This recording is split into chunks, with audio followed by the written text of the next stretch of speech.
Hola chicos, chicas, en este video seguimos revisando aspectos cognitivos del examen del estado mental y vamos a enfocarnos específicamente a la conciencia y cognición de la persona y aquí vamos a valorar la capacidad que ella tiene para asimilar, procesar y comunicar la información.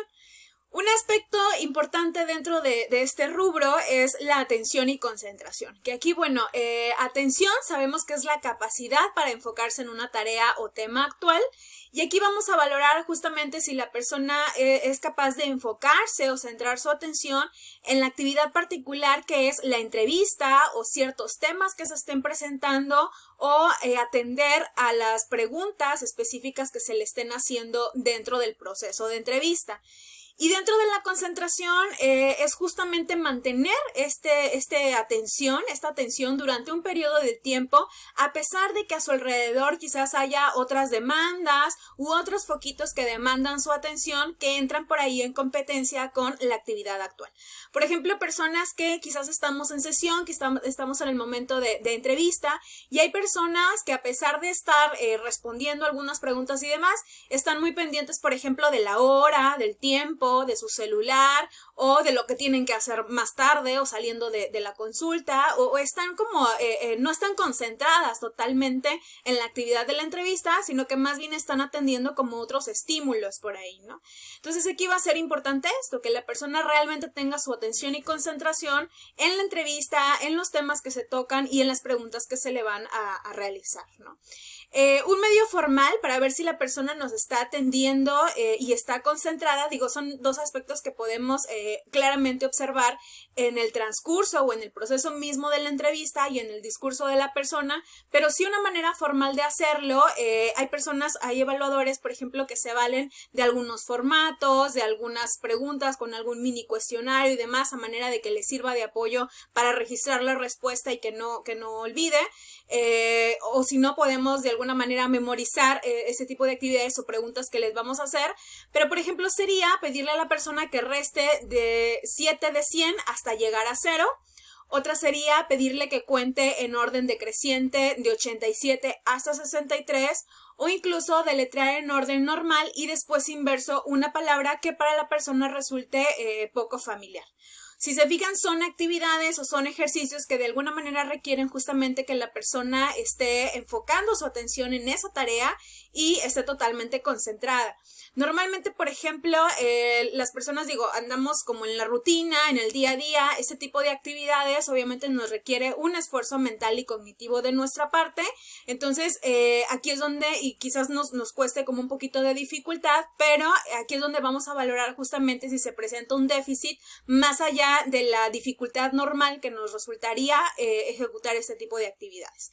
Igualmente durante la entrevista podemos indagar fechas, edades, aspectos como muy específicos, porque justamente esto nos va a permitir saber, también están relacionados con el otro punto que es la orientación de la persona, ¿no? Quizás a la hora de que yo recabo algunos datos generales de la persona, en lugar de anotar yo misma la fecha, pues mejor se la pregunto a mi paciente, ¿no? O sea, de esta manera puedo saber si realmente me está atendiendo. Dentro de la orientación es importante considerar la orientación espacio, tiempo y persona. ¿Qué es esto? En la orientación espacio, la persona tiene que ser consciente y debe saber en dónde se encuentra, es decir, en qué país, en qué ciudad, incluso en qué institución, en qué estado. Muchas de las veces con personas mayores o que presentan algún déficit, alguna deficiencia importante, muchas de las veces, y que sobre todo que son llevadas y traídas por otras personas o que están al cuidado de alguien más, muchas de las veces no están total y completamente orientadas en espacio y en tiempo, ¿no? O sea, sobre todo, es decir, al estar al cuidado de otra persona pareciera que todo transcurre y entonces ellos no se dan cuenta ya ni siquiera de en qué lugar están ni de qué día es, ¿no? Entonces, y aún así, con otras personas que quizás no tienen una dificultad física como tal o que dependan de alguna otra persona, pues también el hecho de que no estén orientadas en espacio, tiempo y persona también es indicativo de cierto déficit psicológico, ¿no? En cuestión del tiempo, habría que indagar justamente el día, año, mes. Hay personas que volvemos, sobre todo imaginemos, por ejemplo, un paciente con depresión, de que pasa mucho día en cama, de que casi no se levanta, casi no sale, probablemente no va a tener como mucha conciencia de qué día se encuentra, ¿no? Entonces esos son aspectos que hay que tener en cuenta. Y en cuestión de persona, bueno, que la persona obviamente hable sobre sí misma, de entrada pues que sepa su nombre y que pues pudiera ser que nos dé una descripción de sí misma, ¿no? Ok, otro aspecto dentro de conciencia y cognición va a ser el lenguaje. Aquí tenemos que ver si ese lenguaje es comprensible, es decir, esto va a ser evidente en el transcurrir de la misma entrevista, pero también se le pueden hacer como ciertas actividades o dar ciertas indicaciones, como por ejemplo le podemos decir, tome este bolígrafo, métalo en su bolsa y luego póngalo otra vez encima de su mesa. Si la persona, si se fijan aquí son como 3 conductas a ejecutar, si las personas lo realizan, las 3 conductas y en el orden que le estoy indicando, entonces esto me puede indicar de que hay comprensión por su parte, ¿no? O si la persona misma repite esta instrucción, pues también quiere decir que me comprendió la indicación que yo le di, ¿no?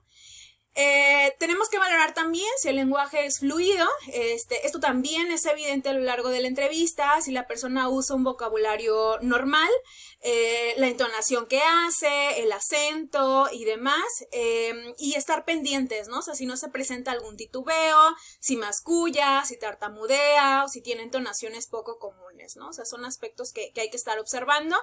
En cuestión de la denominación, muchas personas, por ejemplo, no sé si quieren, como que se les van las palabras, ¿no? Y entonces si te dicen, si te quieren decir, oye, pásame esa pluma, a veces la palabra pluma, como no la tienen como tan presente, pareciera que la olvidan de momento y pueden cambiar la palabra pluma por otra, que quizás nada que ver, o hay personas que incluso dicen, pásame el de este o pásame la de esta, ¿no? O sea, porque esa palabra de momento pareciera que se les fue. Entonces hay que estar pendientes si esto se presenta a lo largo de la entrevista o si hay repetición. Aquí podemos decirle a la persona que nos repita una frase estándar sencilla. Mañana estará soleado el día, ¿no? O sea, si le pedimos que nos la repita o que nos la repita ya sea de manera inmediata o un tiempecito un poco después en el transcurso de la entrevista, pues podemos ver si la persona realmente nos está atendiendo y está concentrada en las indicaciones que estamos dando. Incluso vienen aquí 2 rubros, que es lectura y escritura. Aquí sí tendríamos que pedirle a la persona que, si es que ya, aquí más que nada, si ya observamos que existe algún déficit en la parte del lenguaje, en el curso del pensamiento y demás, aquí sí pudiéramos como emplear estas actividades. Quizás en algunas personas donde vemos que no existe como un déficit o un foquito rojo, quizás pudiéramos como omitirlo, pero bueno, es importante como tenerlo en cuenta, ¿no? Y aquí sí, le pediríamos a la persona en cuestión de lectura, de que bueno, nos lea 1 o 2 oraciones de algún pequeño texto, de algún pequeño párrafo, justamente para observar y valorar cómo es la lectura de esta persona. Y en cuestión de escritura, pues también le podemos pedir que escriba una oración. A veces le podemos pedir a la persona que lleve a cabo esas actividades y para poder justamente observarlas y valorarlas. Y a veces no va a ser del todo algo como tan marcado, tan necesario, ¿no? O sea, quizás, no sé, dentro del mismo cuestionario que yo le estoy haciendo a la persona o dentro del historial, le digo, bueno, me puede responder esta pregunta que está aquí, le puede leer en voz alta y entonces ya la persona la lee y ahí puedo darme cuenta justamente de su nivel de lectura, ¿no? O la naturaleza que tiene de su lectura. Y en escritura, muchas personas, por ejemplo, también al término de la sesión, suelen anotar, por ejemplo, la próxima cita o alguna dirección o alguna recomendación que solemos hacer. Entonces aquí también podemos observar justamente el nivel de escritura que tienen, ¿no? O sea, lo que voy es de que no tiene que ser como una actividad tan marcada que se tenga que desarrollar, podemos hacerlo o bien puede ser algo que se da como de manera muy natural dentro del proceso de entrevista. Bueno, y hay que estar pendientes si se presenta alguna disfasia expresiva, es decir, preguntar por los nombres de un bolígrafo, de un reloj, justamente para saber si la persona tiene presente los nombres de algunos objetos como muy comunes o de entrada pareciera que no hay como una fuga de estos nombres. y si se presenta también alguna praxia, que aquí es realizar un acto voluntario a pesar de que las vías motrices están intactas. Aquí, por ejemplo, le podemos pedir a la persona que copie una figura geométrica y justamente valorar cómo esta actividad motriz que pueda tener, ¿no?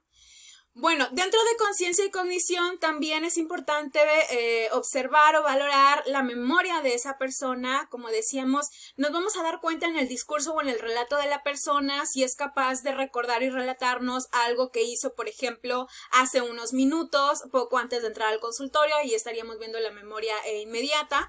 Memoria a corto plazo, pues igual, o sea, si hizo algo que haya hecho en los últimos minutos. O bien algo más a largo plazo, ¿no? O sea, sobre todo cuando en historia clínica preguntamos de antecedentes o de algunos eventos que se dieron mucho tiempo antes, semanas, meses, años incluso, aquí podemos ir observando. O bien podemos hacer igual algunas actividades o ejercicios muy prácticos, muy puntuales, que también nos van a permitir como valorar estos aspectos. Por ejemplo, en cuestión de memoria inmediata, podemos registrar nombrar cosas como un nombre propio, un color y dirección para pedirle que lo repita en este momento, ¿no? O sea, yo le puedo decir a la persona, te voy a decir 3 palabras y te voy a pedir que me las repitas en este momento, ¿no? Entonces, no sé, puede ser Manuel, rojo, manzana, ¿no? Manuel, rojo, manzana. Entonces la persona tendrá que en ese momento repetírmela, ¿no? Y ahí, bueno, me voy a dar cuenta si tiene una buena o adecuada memoria inmediata. En cuestión de memoria a corto plazo, aquí podemos igual, ya me acaba de repetir esas 3 palabras al instante, en ese momento, y se las voy a poder volver a preguntar, pero pasados 5 minutos, ¿no? O sea, ahí entra la memoria inmediata. Y en la memoria a largo plazo, bueno, aquí es donde entrarían, les decía, algunas historias o eventos, algunas narrativas sobre hechos que sucedieron mucho tiempo atrás. Pueden ser secuencias de eventos, nacimientos, o sea, como algunos aspectos muy, muy particulares, ¿no?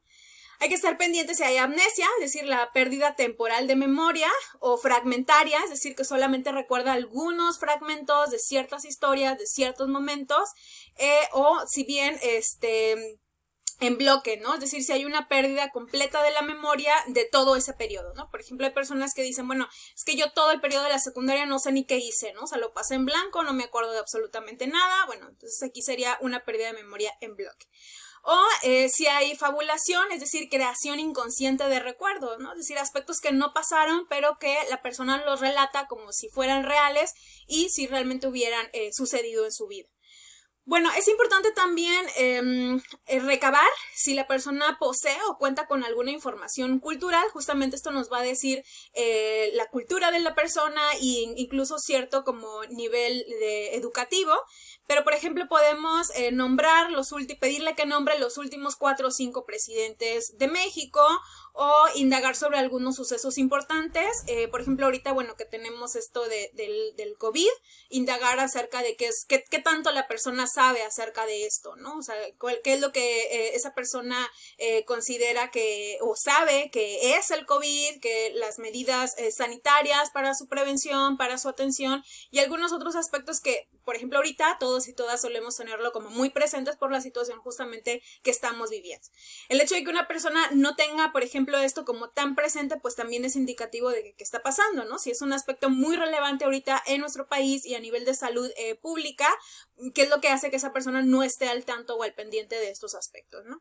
Y finalmente, también tenemos que valorar el pensamiento abstracto de la persona, es decir, podemos quizás decirle un refrán, una frase, y hacer que la persona nos interprete o nos diga cuáles son las semejanzas y diferencias en esto, ¿no? Es como poner un poquito a prueba a la persona para valorar su pensamiento abstracto.